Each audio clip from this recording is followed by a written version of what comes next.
안녕하세요. 닥터공 헤어라인 의원 원장 공기환입니다. 오늘 말씀드릴 내용은 이 식물의 생존율에 대해서 간략하게 말씀드리겠습니다. 이 식물의 생존율은 영어로 얘기하면 Graft Survival Rate라고 하는데, 흔히 우리가 이제 생착률이라고 많이 하고 있습니다. 그래서 오늘도 이제 생착률이라고 간단하게 표현하도록 하겠습니다. 제가 한 1년 전쯤인가 그 생착률에 영향을 미치는 팩터에 대해서 말씀드린 적이 한번 있고요. 참고로 이제 그 편을 참고하시면 많이 도움이 되리라 생각이 됩니다. 우리가 상담을 하다 보면 생착률이 어느 정도 됩니까 하고 이제 환자분들께서 물어보는 경우가 가끔 있는데요. 아시다시피 이제 모발이식이라는 것 자체가 1년 있다가 최종 진단을 하는 거기 때문에, 예를 들어 뭐 2,000모를 심었다라고 했을 때 90%가 생착이 됐다라고 한다면 1년 후 1,800모가 있어야 되는데, 아시다시피 어디서 뭐 빨간 털, 노란 털 이런 걸 갖다 심은 게 아니라 자기 모발을 채취해서 심은 거기 때문에, 그걸 사실 하나하나 카운트 해가지고 세서 그걸 한다는 것 자체가 상식적으로 불가능한 일이 되겠습니다. 물론 전문가가 확대경을 끼고 체크를 해보면 이식된 모발과 기존 모발을 어느 정도 구분할 수 있습니다만은 그것도 100% 구분하기는 어렵습니다. 따라서 우리가 수치로 90%다, 95%다 이렇게 이제 말하는 거는 사실 현실적으로 매우 어려운 얘기고요. 거의 불가능하다 이렇게 보시면 될 것 같습니다.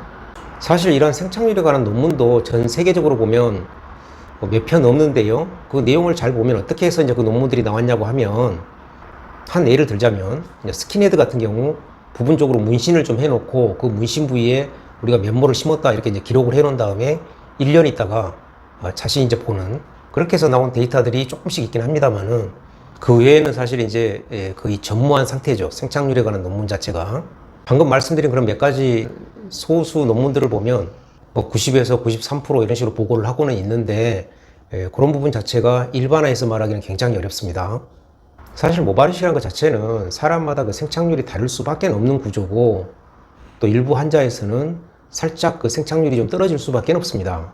그건 아무리 모발이식을 오래 하시고 그걸 모발이식을 전문으로 하시고 그 어떠한 노하우를 가지고 있다 할지라도 일부 환자는 생착률이 떨어질 수밖에 없다.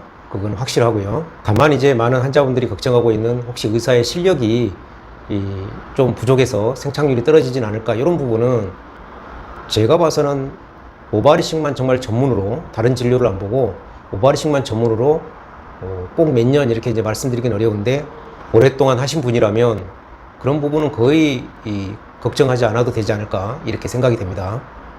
저희 이 닥터공 헤어라인 의원의 경험으로 보면, 물론 이제 일부 환자는 1년 있다가 보강하는 경우가 있을 수 있는데요.